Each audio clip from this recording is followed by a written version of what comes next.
Ladies and gentlemen, it's finally time. The Emperor is shining his light upon us. The Imperial indexes, that are not Space Marines, have arrived. And that is very exciting for me because I am an Imperial player. I have two armies currently, which are Custodes, which we're going to be looking at right now, and then Grey Knights.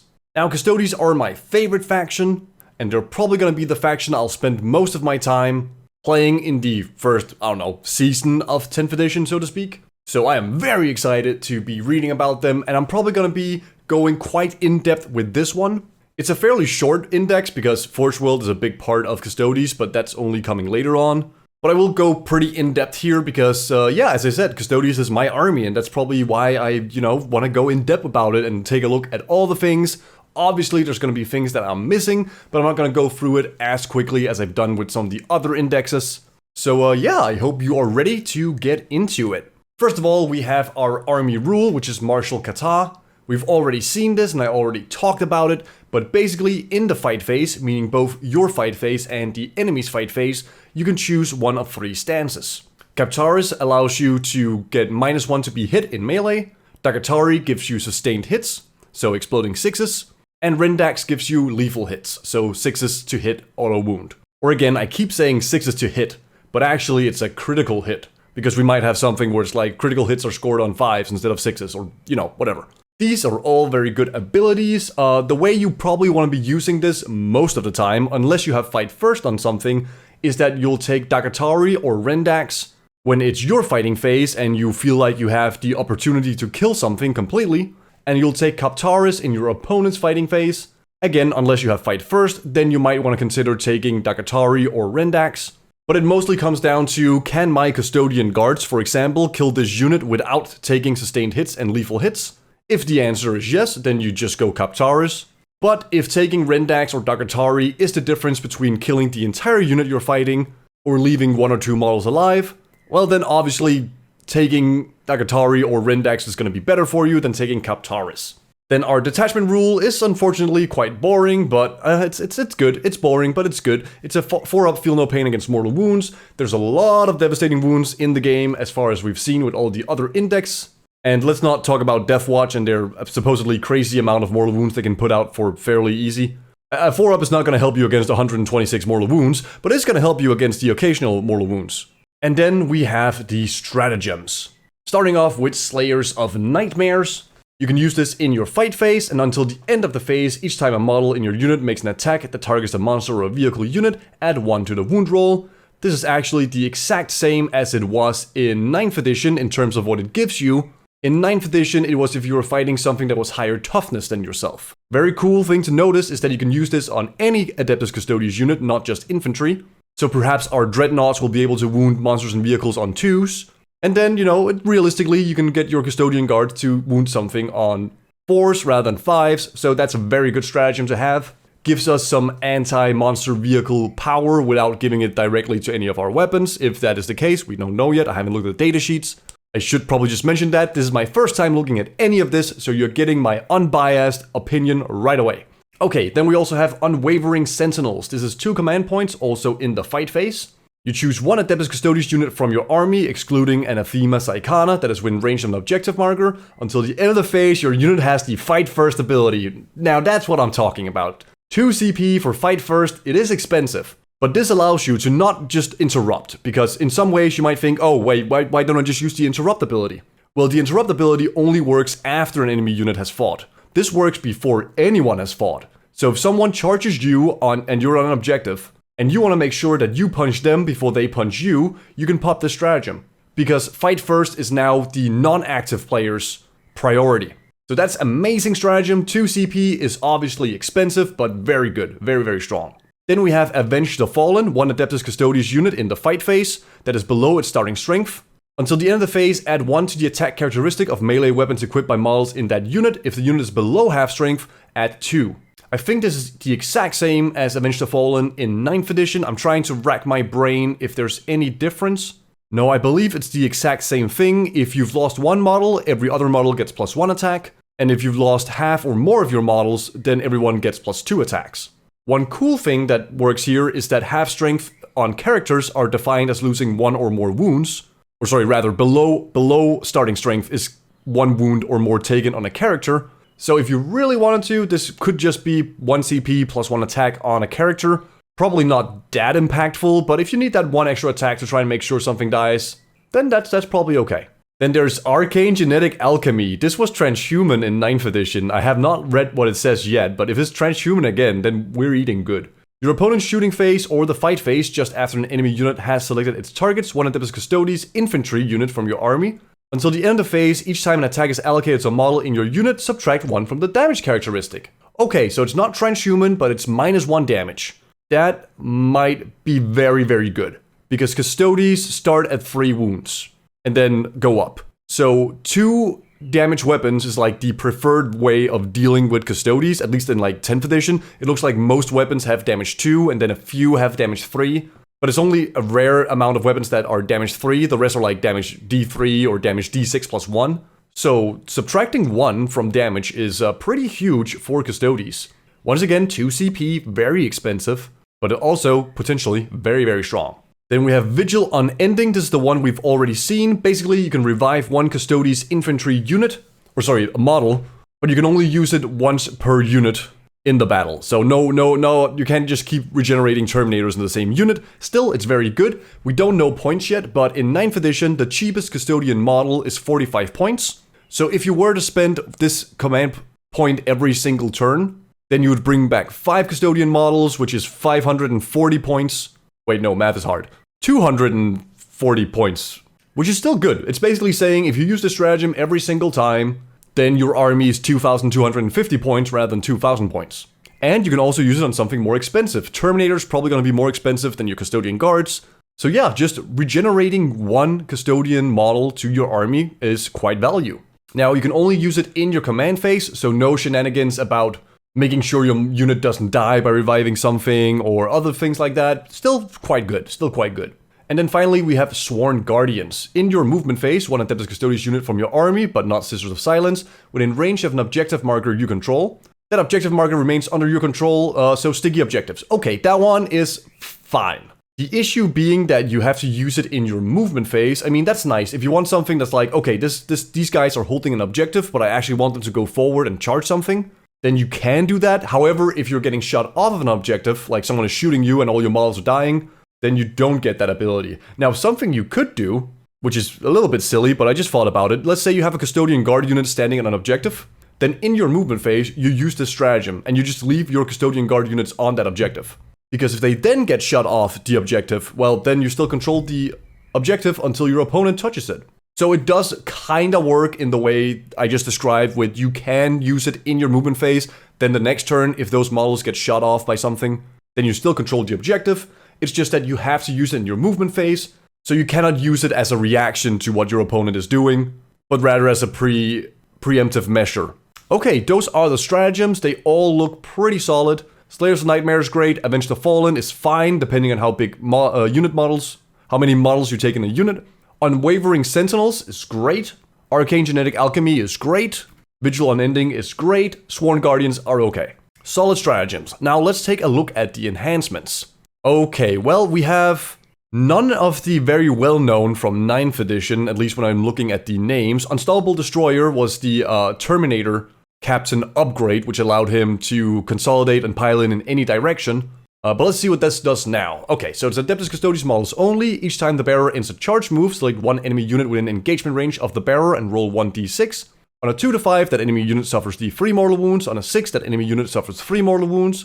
And then once per battle, after the bearer's unit ends a charge move, all enemy units within 6 inches of the bearer must take a battle shock test. That is pretty sweet, because you charge something, they take a battle shock test, and if they fail, they now have no defensive or offensive stratagems during the fight phase. So that's pretty amazing. The D3 mortal wounds or 3 flat mortal wounds is going to be nice, but honestly, I think the best part of this is that you can guarantee one of your melee units that, or not guarantee, but you can have one of your melee units with this enhancement go in, and then whatever they're fighting, there's a chance they just don't get to use any stratagems. So that's pretty good. That's pretty good. All right, the Veiled Blade. Adeptus Custodes models only. Add 2 attacks to the Add 2 to the attacks characteristic of the bearer's melee weapons, and once per battle at the start of any command phase, triple the objective control characteristic until the end of the turn. Now this is just for the bearer, not for the bearer's unit, but that's still pretty good. I think from the datasheets we've seen, Trajan and the Allarus Terminators are OC2, so I believe we might just be OC2 across the entire army. We don't have that many models, but then tripling that to OC6 for one turn could still be quite effective. Plus 2 attacks to Custodes is also a big deal. So yeah, looks pretty nice as well. Then there is Inspirational Exemplar. Adeptus Custodes models only, the bearer has a leadership characteristic of 5+.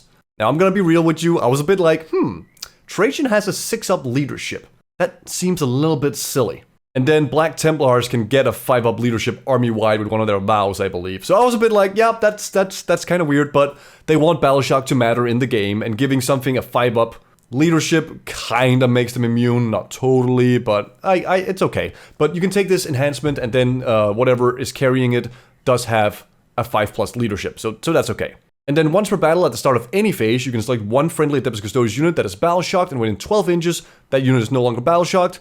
Okay, this is probably fine. Battle shock is a weird thing for me. I literally need to play some games and figure out how big of a deal battle shock actually is before I can figure out whether or not abilities that let you bypass battle shock is good. It's only once per battle. It is at the start of any phase, so you have some flexibility in when you can use it. But overall, I'm a bit meh on this one. Again, depends on how games play out for me. And then our final enhancement is Ceaseless Hunter. Custodes model only again, the bearer's unit is eligible to shoot and declare a charge in a turn in which it fell back. And then once per battle, when an enemy unit ends a normal move, advance, or fall back within 9 inches of the bearer, it can make a normal move of up to 6 inches. Okay, so something's falling back, you can chase after it. Something's coming a little bit too close and you don't want them charging you, you can go back. Once per battle, but honestly, that's probably fine. Chances are you're not gonna need it more than once per battle. It's hard to say. Yeah, okay, no, it looks pretty good. Fallback shoot and charge is amazing for Custodes. We don't have a lot of models, so something getting into combat and then being able to go somewhere else because they don't want to bother killing the last 2 models or whatever it is very good, very good. The move 6 inches is also very good, just once per battle. Yeah, okay. I like 3 of these very much. And then the Inspirational Exemplar is like, yeah, I need to play some games to figure out how important Battle Shock is. But Unstoppable Destroyer, great. Veiled Blade, great. And Ceaseless Hunter, also great. Alright, it's time. The 10,000 data sheets, well, the 10 data sheets more like. And do remember, we still have Forge World to come, which is a very big part of the Custodes. So now we're just covering plastic, but let's see how well our boys are doing. Custodian Guard. I should mention there was a leak for some of these things, and we'll see if they are correct or not. So they're 6-inch movement, T6. We kinda knew this already because Trajan was T6, and Trajan has always been the same toughness as Custodian Guards. 2-up save, 3 wounds, 6-up leadership, as I said, a bit weird to not 5-up, but it's fine, or whatever. And OC2. Their Guardian Spear is already something we know because you can take them on Terminators. They also have the same number of attacks as Terminators. And then the Sentinel Blade, shooting is 12 inches, same profile as the Guardian Spear, but it's, 12 inches and pistol, so you can use it in melee. And the Guardian Spear is, so I saw this leak and I hoped it was not correct, but the Sentinel Blade is indeed damage 1 now. Which I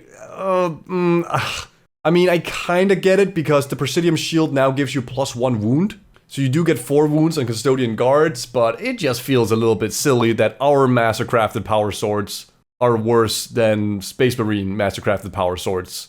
I think, honestly, if I'm being completely honest, I think the better solution to this would have been to give the Sentinel Blade 3 or 4 attacks rather than 5. That way there would also be a bigger change between taking a Guardian Spear. The Guardian Spear would be your, basically, your fighting unit, you're doing really well. And then the Sentinel Blade would be like, you still do fighting decently, but you just don't have the output of the Guardian Spears. And then the Misericordia we don't really need to talk about, because the only reason you ever use the Misericordia is if you have a Vexilla in your unit, and the Vexilla, again, same thing as we've seen with every other faction, as well as the Custodian Terminators, which is +1 OC. I don't know how important +1 OC is gonna be. It sounds decent, but do we need to have one in every squad? Do we need to have one in one squad? I don't know. We'll have to wait and see. Then we have their abilities. Stand Vigil is reroll wound rolls of 1. That's just good. It's for shooting, it's for melee.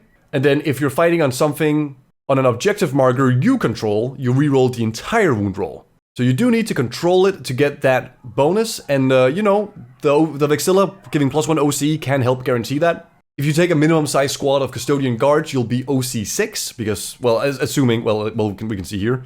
Oh, they start at 4 now. Oh, okay. Oh no, wait. Oh no. You can no longer take Vexilla with a Guardian Spear. Looks at my shelf with my 1 Vexilla with a Guardian Spear. Okay, well, I guess I just have to play that guy as having a shield now? Okay, that's... okay. That's a bit interesting. Unit composition starting at 4 now, so you'll have a minimum of OC 8 when you walk onto objectives.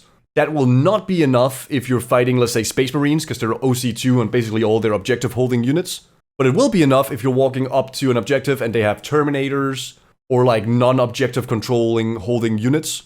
Objective control holding units, I think is what the sentence is correctly pronounced.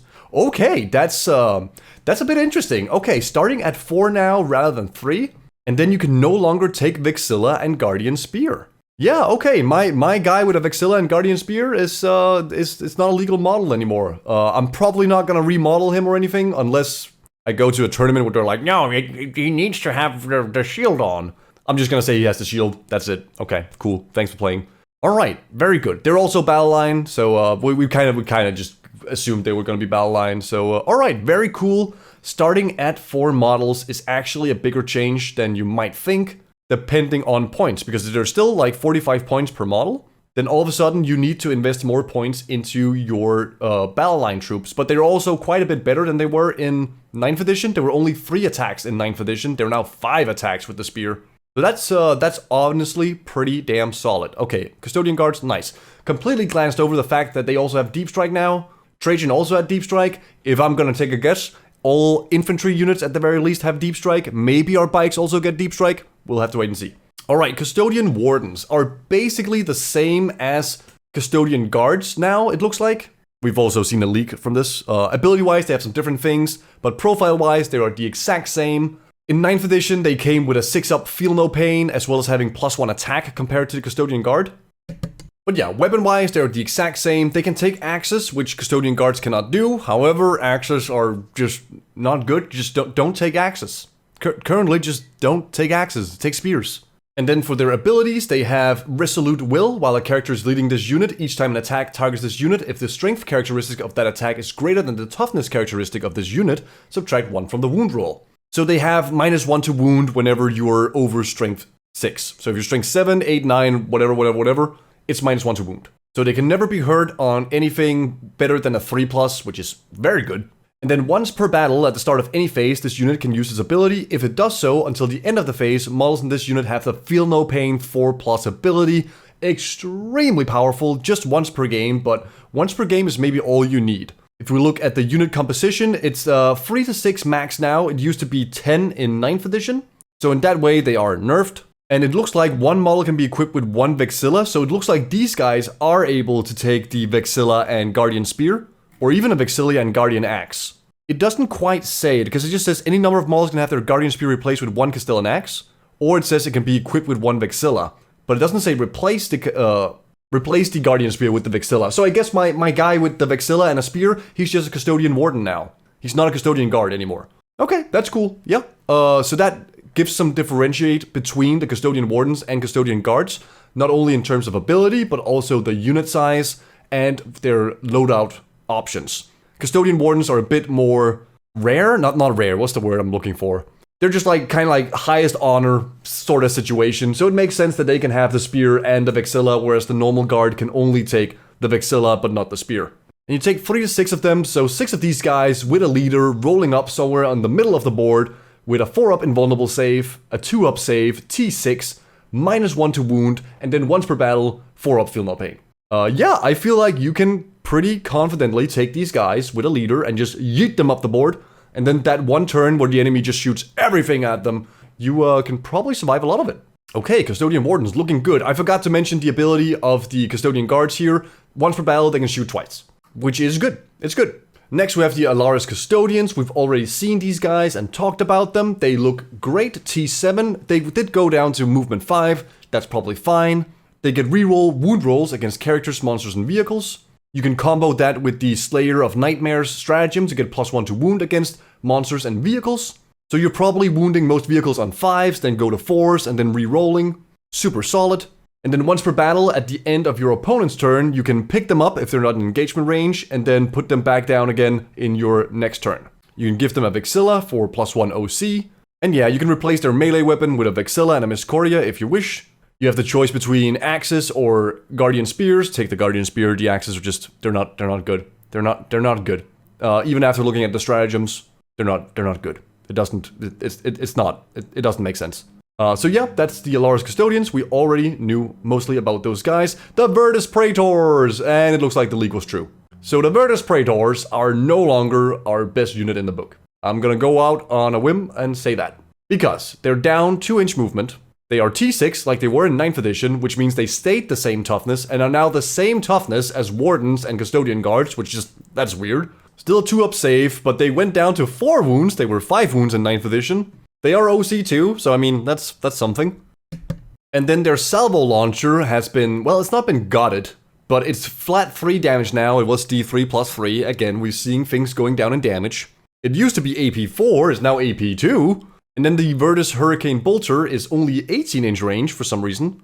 Rapid Fire 3, Twin Linked, 3 attacks at 401.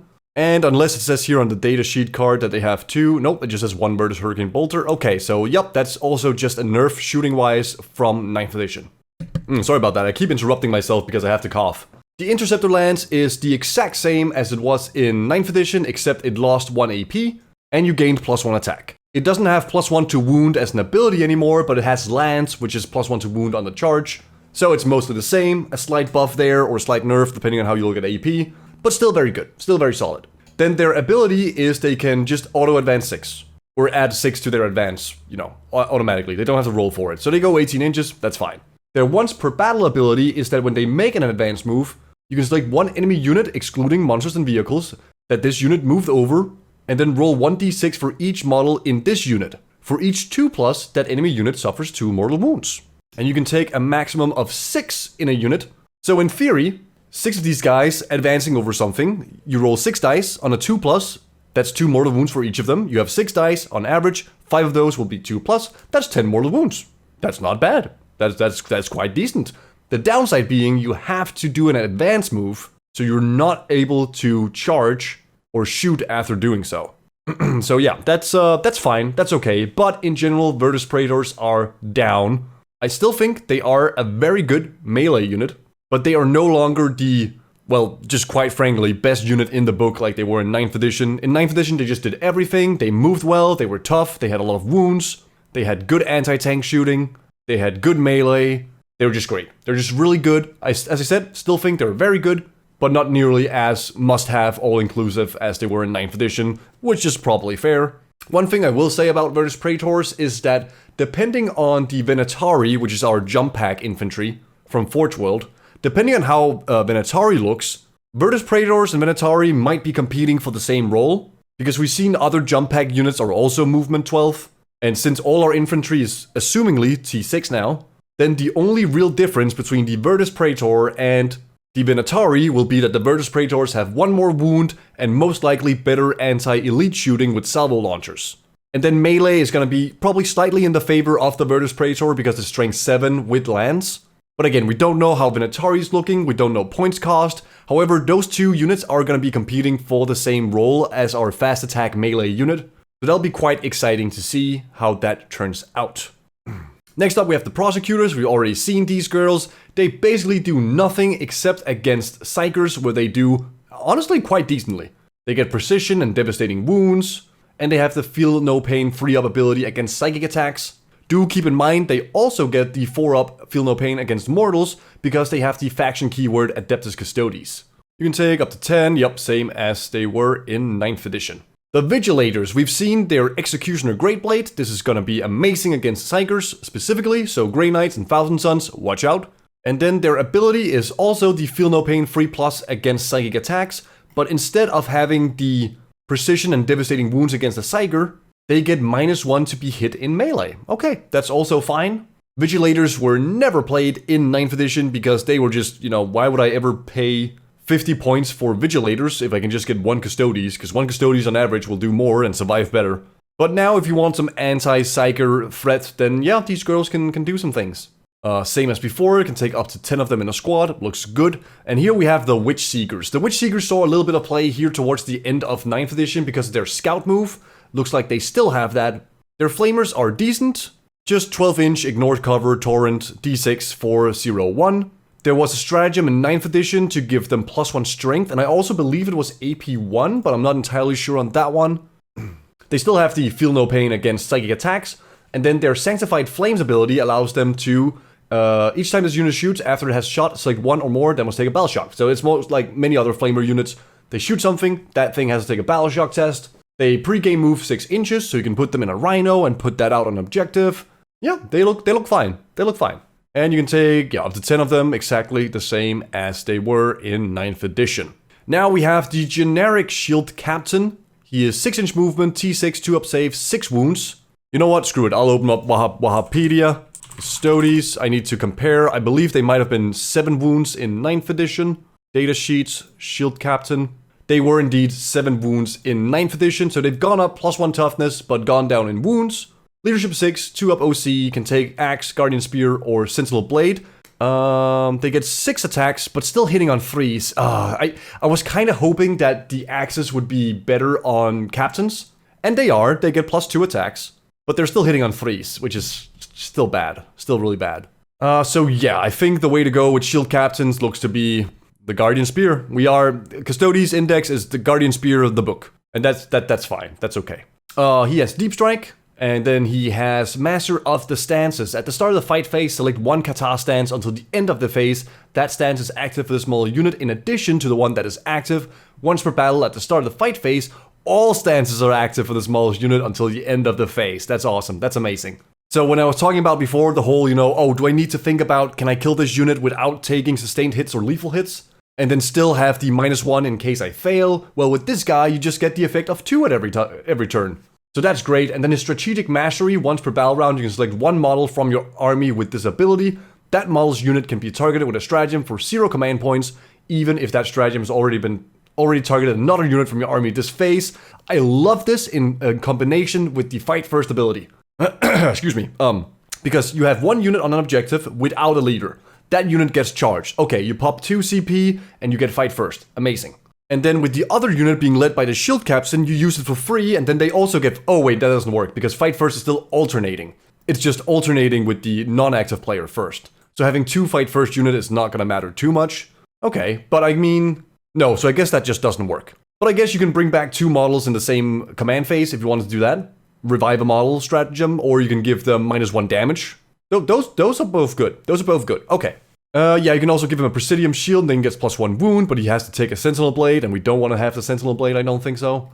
He can be attached to Guard and Wardens, to be expected.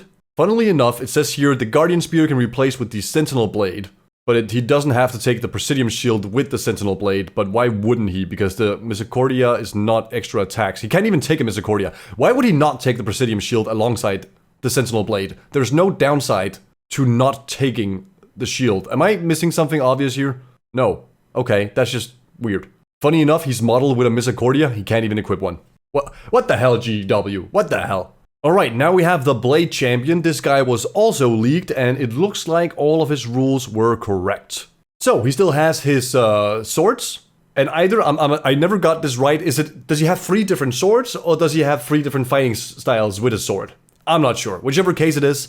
Behemoth is your anti-character one. 6 attacks, hitting on 2, strength 7, AP 2, damage 2. Pretty good. Then Hurricanus is sustained hits. This is your anti-horde profile. 9 attacks, hitting on 2s, 5, 1, 1. And then Victus, which is kind of like your anti-monster vehicle profile, but now it's only strength 6, but you get devastating wounds. It's 5 attacks at 6, 3, 3. It's a bit weird. They switched those around. I'm fairly certain Victus was the anti-character one in 9th edition, and Behemoth was the anti-monster one, but they swapped those around now. That's okay. Yeah, sure. It's only strength 6, which is weird. I guess they just want you to go fishing for 6s? That's, yeah, not sure about that one. In any case, where his swords might be a little bit of a disappointment, his abilities certainly are not. First of all, he gives you reroll advance and charge rolls for the unit he's leading. That's pretty good. And in addition, once per battle, you can advance and charge. That is obviously super powerful with Deep Strike because you can use the Rapid Ingress stratagem to come down in your opponent's turn, then advance your unit with this guy, advance them somewhere. If you're using, let's say, Custodian Guards can shoot at a target, and then they can shoot again because they have their shoot twice once per battle. And then they can pop the advance and charge ability, and, charge something, probably kill it. And then your opponent has a quite scary unit in the backfield they have to deal with. So Martial Inspiration is an amazing rule. He also has Legacy of Combat, which is you can use the Heroic Intervention stratagem for this model's unit for free, and you can use it even if you've already used it this phase. So you can do 2 Heroic Interventions per phase if you want to, or just for free with this guy whenever. Alright, yeah, Blade Champion looking solid. He can join Guards and Wardens, to be expected. Very nice, very nice. Alright, moving on, we have Aleya. This is the named sister of Silence character. She saw a little bit of play in 9th edition because you could do some shenanigans because of Teleport Homer thing. I didn't quite get myself into it. She was okay. She was fine. She is a 6-inch movement, T3, free up save, 4 wounds, leadership 6, OC 1. Her weapon is Somnus, which is anti-psyker 4+, and devastating wounds with 4 attacks hitting on 2s, strength 6, AP 3, damage 3. So honestly, 4 attacks, AP 3, damage 3, that's pretty good into everything. Anything infantry. And then very powerful into psychers. Yeah, looks pretty good. Alright, sorry about that, had a phone call. She also gets the 5+ Feel No Pain ability. Okay, that's new. She's a leader, obviously, and she also has Scout 6. So she probably has this because she can join any of the Sisters of Silence units. And if she chooses to join the Witch Seekers, then they also still keep the Scout move and wouldn't lose that ability. But obviously, if you join, let's say, the Vigilators, then you don't get the Scout ability because every model in the unit needs to have it before it can take effect. In any case, her abilities are Tactical Perception. While this model is leading a unit, models in that unit have the Fight First ability. Very good. Tenacious Spirit. While this model is leading a unit, each time a model in that unit makes an attack, add 1 to the hit roll if the unit is below its starting strength, and add 1 to the wound roll if it's below half strength. This works both for melee and shooting because it's just whenever you make an attack. So she basically powers up the Sisters of Silence squad she's leading if they've taken casualties. Okay, that's fine. And then finally she has the free up Feel No Pain against psychic attacks. So she has a 5-up Feel No Pain against everything and a 3-up against psychic attacks. She does only have 4 wounds and a 5-up invulnerable save, but Aleya gotten quite a big glow up from 9th edition, I would say. She's looking quite decent. And yeah, she can lead Prosecutors, Vigilators, or Witch Seekers. Then we have the Sisters of Silence Rhino. It has the same abilities as the normal Rhino, but it also gets the free up against psychic attacks. That's pretty good. And yeah, you can transport up to 12 Anathema Psychotic. Why is it 12? Hold up, why is it 12? Because a unit can be a max of 10, plus a leader, 11. I guess you can have 2 leaders, and then one of them just doesn't join a unit? Okay, that's fine. A bit weird, but fine. And then we have the Knight Centura, which is Aleya, but the non-named version of Aleya, I suppose. She can either take a Mastercrafted Bolt Gun, or a Witch Seeker Flamer, or an Executioner Greatblade. Looks like the profile of all those weapons, except for the Mastercrafted Bolt Gun, is the same as the normal version of the Sisters of Silence, but the Mastercrafted Bolt Gun gets +1 damage, makes sense. She has Scout 6 inches, again, because I assume she can join either of the different normal Sisters of Silence units. And her abilities are, while this model is leading a unit, add 2 inches to the move characteristic of models in that unit and 2 to the advance and charge rolls. That's very good. Feel No Pain against psychic attacks, and then we have Corner the Quarry. Each time an enemy unit that is within engagement range of this model's unit fall back, all models in that enemy unit must take a Desperate Escape test. And if they're battle shocked, subtract 1 from each of those tests. Outside of Aleya giving fight first, I kind of feel like the normal Centura is better. Plus 2-inch movement is a lot. It makes the Flamers easier to go around and get their targets. It gives the melee girls a better chance at getting a charge in. Oh wait, you also get +2 to charge? Yeah, okay, so, this is weird. +2 to move and +2 to charge is great on the melee girls. Or sorry, the +2 to move is great on all of them. The +2 to charge is great on the melee girls. However, fight first on the melee girls is also amazing. And +1 to hit and +1 to wound, depending on unit strength, is also quite good on... Well, that's good on all of them, I suppose. It's mostly good on the Flamer and the melee. This is weird. This is weird. Can she join a unit that's already... No, she can't. I was like, can you take her and Aleya? Because that would be great. That would honestly be quite good. But you cannot. Okay, so, I mean, inside the Rhino, in theory, you could have a squad of 10 sisters, either led by Aleya or the normal Knight Centura. And then either, again, Aleya or the Knight Centura by themselves inside the Rhino alongside them.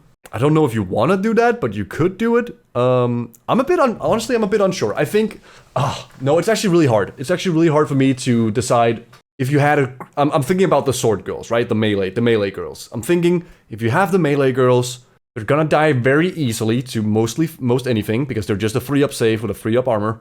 Or sorry, a toughness 3 with a 3-up save. So fight first is important if they're getting charged. But if you want to make sure they get to their target before they get shot at, then the +2 to move and +2 to advance is really good. That's honestly tough. I think either are great with the Vigilators, the melee Sisters of Silence. Either are great. I think for Flamer units, you probably want to take the Knight Centura just because you get more movement and it makes it easier to get them around the map and do flaming attacks. They're only 12-inch range. And then for the regular Sisters of Silence, if you want to take a leader in them, I suppose both are fine. And Vigilators is like, yeah, I don't know. That's an interesting situation. Okay, so those are all of the Sisters of Silence units. So the rest are just your other Custodes unit. Starting with the Shield Captain in Allarus Terminator armor. He gets 7 wounds, which is -1 wound compared to what he was in 9th edition, I'm fairly certain. Oh, please let me just... Yep, he was 8 wounds. Looks like Custodes are just characters just down 1 wound army-wide. Once again, the Castellan Axe is hitting on 3s for some reason, so just take the Spear instead. And then his abilities is what really matters. If this model is destroyed by a melee attack and has not fought this phase, roll 1d6 on a 2+, do not remove it from play. It has Fight on Death on a 2+, that's very cool. And then he also has you can use a stratagem for free, like the other Shield Captain. Okay, yep. So in a way, this guy actually just has one ability that works when he dies, and then one ability that works, all the time. Okay, I was hoping for a bit more. It's not bad, but I was hoping for a bit more for the Allarus Terminator Captain. And yeah, he can join Allarus Custodians. Wow, what a surprise. Now this is gonna matter a whole lot about whether or not bikes are great. The Shield Captain on Dawn Eagle Jet Bike, probably the best character in 9th edition for Custodes. Trajan is up there, but Shield Captain was basically always in the army, and then Trajan was sometimes not there because he was a bit more expensive. Let's take a look at it. He has 7 wounds, so that's fairly beefy. Weapon profiles are the exact same for ranged weapons. For melee, he only gets +1 attack in melee. Okay, that's a bit disappointing. And then he has the Sweeping Advance ability. While this model is leading a unit, each time that unit consolidates, each model in that unit can move up to 6 inches instead of up to 3 inches. In addition, once per battle at the end of the fight phase, if this model's unit is within engagement range of 1 or more enemy units, it can fall back as if it were your movement phase, or if it's not within engagement range of 1 or more enemy unit, it can make a normal move as if it were your movement phase. And then it has you can use a stratagem for free ability. Okay. They are definitely leaning into the Dawn Eagle jet bikes being more of a melee unit rather than a good all-around unit. I'm okay with that. This ability sounds great. There is one thing we still don't quite know, which is how many Shield Captains can you include in your army, or rather how many can you include of each kind. In 9th edition, you could only have 1 of each kind, so 1 Terminator, one Dawn Eagle jet bike, and 1 regular Shield Captain. In 10th edition, we don't really know if that restriction is still there. So maybe you can take 3 Dawn Eagle jet bike squads and then put a captain in each of them. I don't know. But okay, Shield Captain, once again, like the normal Vertus Praetors, not quite as good as he was in 9th edition, but still a very solid melee unit with some movement shenanigans. Moving up to 6 inches in consolidation is good. However, there's a whole bunch of new rules in the fight phase and piling in and consolidation.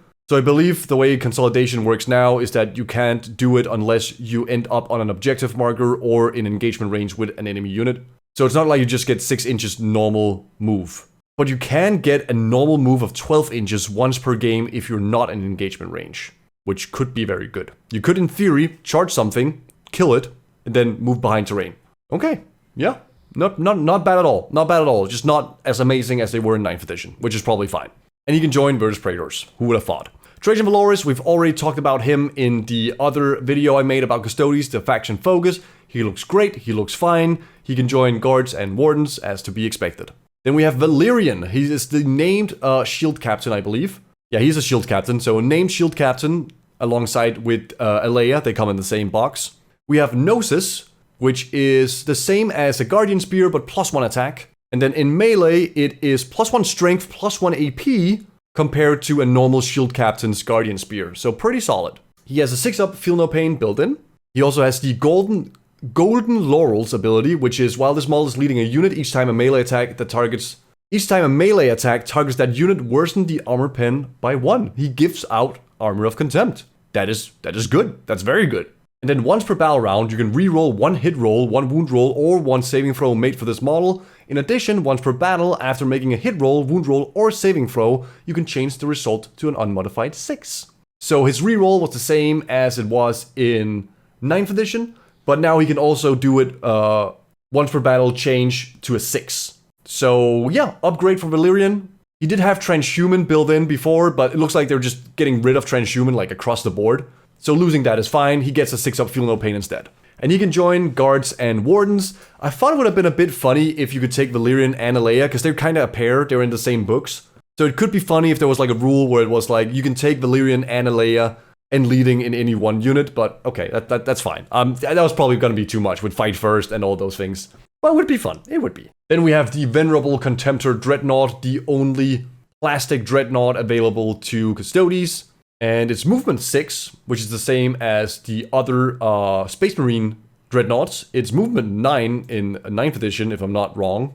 Yeah, it's movement 9, so big nerf on movement there. It does have a 2-up save, 10 wounds, leadership 6, OC 3. Let me actually just pull up the Space Marine Dreadnought just to compare. So here's the Space Marine Contemptor Dreadnought compared with the Custodes Contemptor Dreadnought. Same toughness, same in movement, same wound. Wow. Okay. Huh.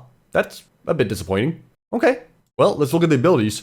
Unyielding Ancient. The first time the model is destroyed, removed from play. Oh, wow. Okay, so our Dreadnought is just the exact same as Space Marine Dreadnoughts, except we're hitting on 2s. Okay. I can live with that. That's fine. It's a nerf in general, but reviving with D6 wounds, like the normal Dreadnought, is just very good. So solid unit. Absolutely solid. But the big question was, where is our anti-tank gonna come from in the plastic range? And the answer is, well, not the Dreadnought, because he just has a multi-melta and the normal Contemptor combat weapon. I mean, this is good into vehicle, strength 12. But the answer is quite simply that we don't have any anti-vehicle shooting in the plastic codex, except for the mighty Venerable Land Raider, which has the Godhammer last cannons. It's hitting on 2s, so it's, you know, it's a better... I'm not going to look it up, but I assume the profile is going to be the exact same as the Space Marine Land Raider, except we're hitting on 2s. Which is a good buff, don't get me wrong, that is a good buff. Okay, that is the Custodes Index. Yeah, okay. I think, until we see the Forge World Index, that you should get yourself a Venerable Land Raider. Not only is it decent at protecting your units, because it's, 2-up save, 16 wounds, toughness 12, it can give you move with the Land Raider and then charge with your 6 Custodes infantry. That's great. And currently, it's the only source of shooting that is above strength 9. Because all our other shooting are with like Meltas or the salvo launchers are strength 9. So if you want to be ready for playing games this weekend or like start of next weekend, we don't know when the index for Forge World is coming out, then ask your opponent if they're okay with you playing your Caladius Graph Tanks as a Land Raider. I have mine right here. I'm not honestly super sure how they compare size-wise, but if you're just playing friendly games and learning, then I'm sure your opponent will be like, yeah, that's probably fine. And you can just use this guy as a Land Raider until the Forge World Index comes out, and hopefully this guy can do some serious work against monsters and vehicles. Okay, what do I think about Custodes in general? Well, they've leaned much more into us being a melee faction. We were already a melee faction, but now we're like a super melee faction with some decent shooting here and there. Our stratagems are solid.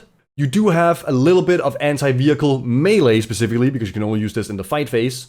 But shooting-wise, we're kind of like, without the Land Raider, we don't have anything. Without Forge World, we don't have anything against monsters and vehicles that are tough. But we are a solid fight phase army. We're still tough, Our characters are not as durable as they were before. They've all gone down by 1 wound, but they're still, 2 up save, quite a lot of wounds, 4 up invulnerable save. All of our enhancements are offensively focused, except for the Inspirational Exemplar, I suppose. That one is slightly, a supporting role, but everything else is focused on being on the offensive. So if you liked playing Custodes in 9th edition, the whole I'm walking up the board and I'm charging and I'm killing things, I think we're able to do that better now. Pending points, all our units have become more killy in terms of numbers of attacks. Strength and damage-wise, we're kind of the same, but we have more attacks now, which is one of the biggest issues I had with 9th edition Custodes, because, you're hitting on 2s, which is really good, but sometimes you just get unlucky, and you roll a bunch of 1s. And then you have 3 models with 3 attacks each, if it was Custodian guards, and if you get 3 1s, then you only have 6 attacks. And those 6 attacks are powerful, but 6 attacks is not enough to kill, say, 5 Terminators. So yeah, I am honestly pretty happy with what I am seeing here. I just hate the fact that I cannot give a good conclusion to how Custodes will be, because half of our range is in Forge World, and we don't have the Forge World index. But if I were to give every unit a grading system real quick, I think Custodian guards look good, don't take Sentinel Blades. Well, okay, -1 damage and having 4 wounds is okay. You can take some Sentinel Blades and shields, but don't go overboard. Maybe have if you have a squad of 5 Custodian guards, have 4 of them with spears and then 1 guy with a shield. And you might not even want to take the Sentinel Blade, you might just want to take the Vexilla instead, so you get +1 OC. Custodian Wardens, great, they are as good or better than they were in 9th edition, with the slight nerf that you can no longer take blobs of 10 of them, but that was just a little bit silly. Allarus Custodians looks to be a side grade. They kind of do the same thing as they did before. Some things better, some things slightly worse. In general, I would say they are as good or slightly better than they were in 9th edition. Vertus Praetors are a downgrade across the board.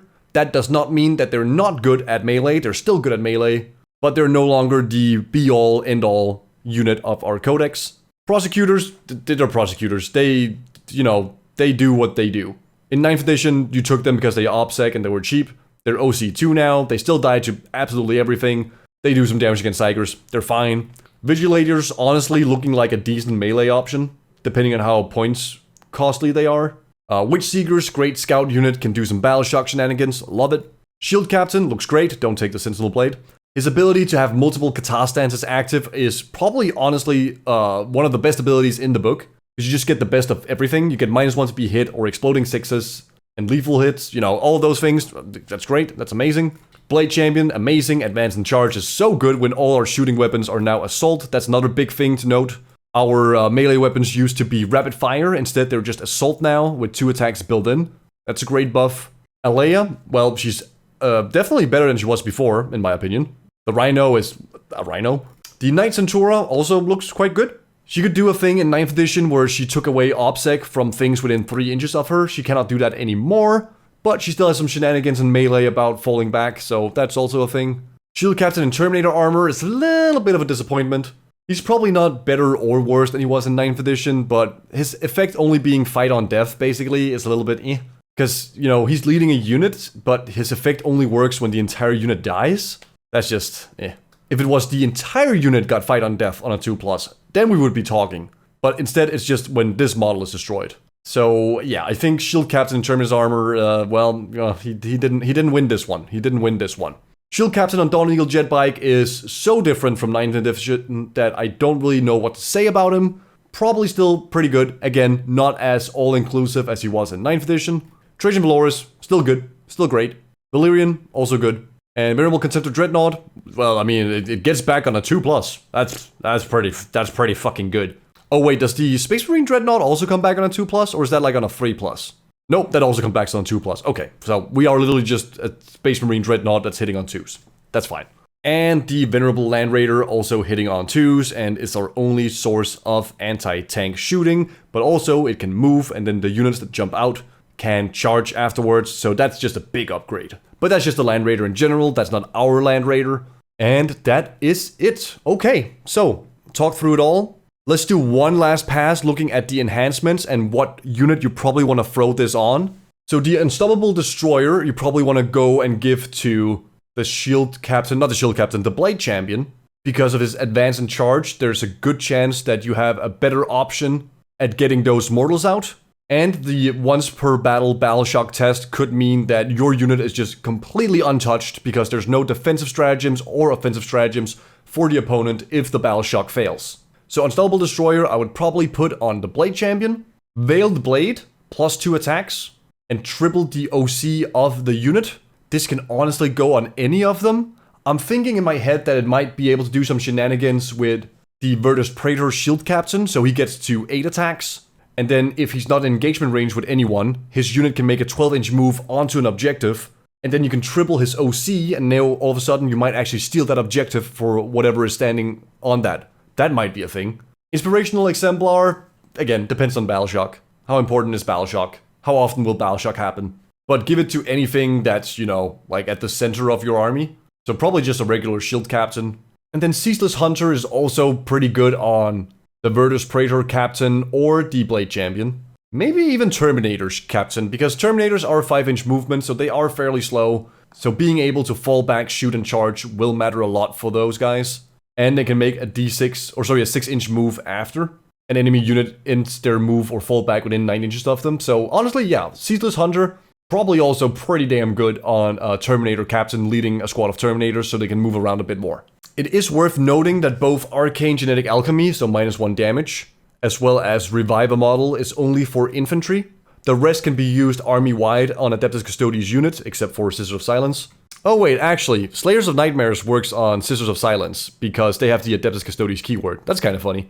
But yeah, you cannot -1 damage your bikes, and you cannot revive a bike. But everything else in the army, except for Scissors of Silence, is fair play for all of our stratagems.